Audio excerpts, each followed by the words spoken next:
Saka under President Mbeki, when he was accused that he's a spy.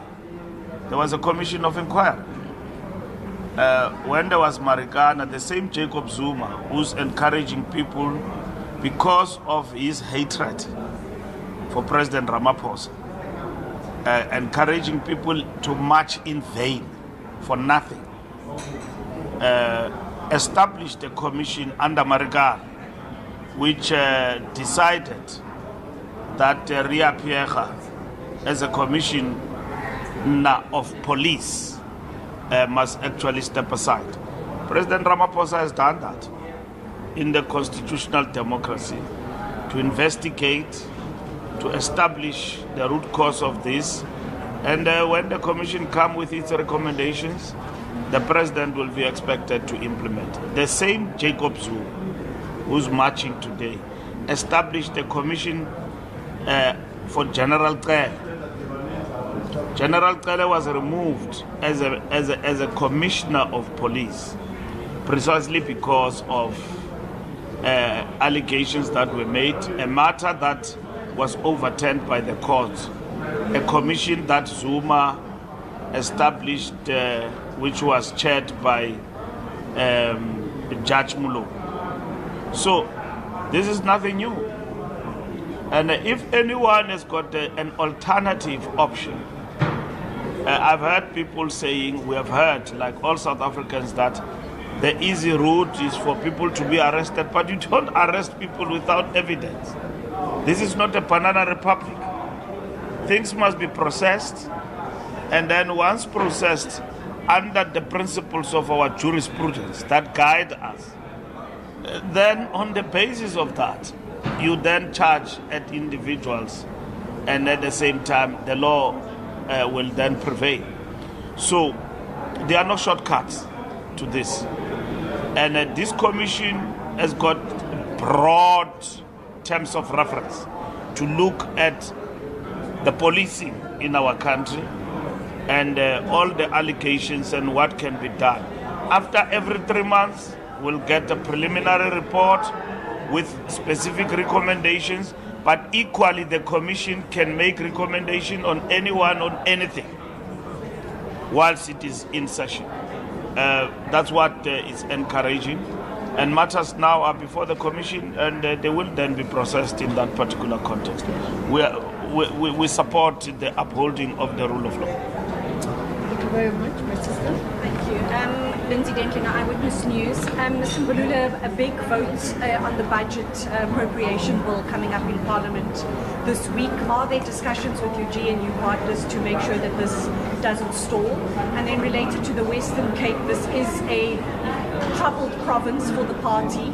What have you picked up so far, if you can share perhaps what you have picked up from your engagements over the last 2 days? Well, we have just started now. Of course, we are here with the sole and purpose not to do the blame game, to look at the state of the organization and strengthen the party. We are not the strongest of parties in the Western Cape. And our preoccupation in terms of this visit is how do we make the ANC a viable alternative and a vibrant opposition in the Western Cape. And we can do that, and we'll do that, working hand in hand with our province here. Yes, of course, in the GNU, every item, like the passing of the budget, is a hurdle, and the engagement will be on with political parties between now and Wednesday in terms of ensuring that we pass the appropriation. And at the same time, we get the budget across. So we will be doing that, exactly that, between now and Wednesday. You're not leaving it a bit late? No, we are not late. We are not late. So as of now and today, we are talking to everyone. So that's what is important. Hi, I'm Fikile Mbalula from Independent Media. Mr. Mbalula, what do you make of criticism that there's selective application of the step-aside rule when it comes to censoring? There's no such a thing as selective application of step-aside rule. Step-aside deals with everyone. Once you appear in court, the step-aside rule will apply. You are arrested, step-aside rule will apply. Here in the ANC, when last did you see people supporting each other like Casey and Jojo going to court with ANC t-shirts? Doesn't apply anymore. You get arrested, you stand on your own. Step-aside rule applies. Those who vulgarize things shamelessly will say that no, the step-aside rule doesn't apply to Senzo. President have put Senzo aside with immediate effect. Argue the question of how that has happened, but is aside. We've got an acting minister who's chairing the meeting here, inside. And I've explained to you, and I'm repeating it again, that Senzo will not step aside in relation to the ANC as an elected member. And he's got an opportunity now, in terms of the Audi principle, to also state the side of the story, of his story. Now, once we listen to that, it is also evaluated in terms of facts by a competent, independent judge and a panel, judicial commission, like the president have appointed. Then we can pass judgment. Let's allow the process to follow. This is what all South Africans look forward to. And then even ourselves, we're looking forward to that. So the principles of our jurisprudence allow that somebody's story must also be listened to. And if there's any wrongdoing on him and all of that, the ANC, in terms of its renewal process, things kick in. There are many ANC leaders and members who are on a step aside, who have appeared in courts, who have been arrested. We are the only party in South Africa that practices things even beyond the jurisprudence. Even Magashule failed to challenge the step-aside rule. It was affirmed by the Constitutional Court that there is nothing unconstitutional about the step-aside rule because it is entrenched in the ANC constitution itself. So there is nothing like selective justice and at the same time selective application of the rule of step aside on ANC members. There is nothing like that.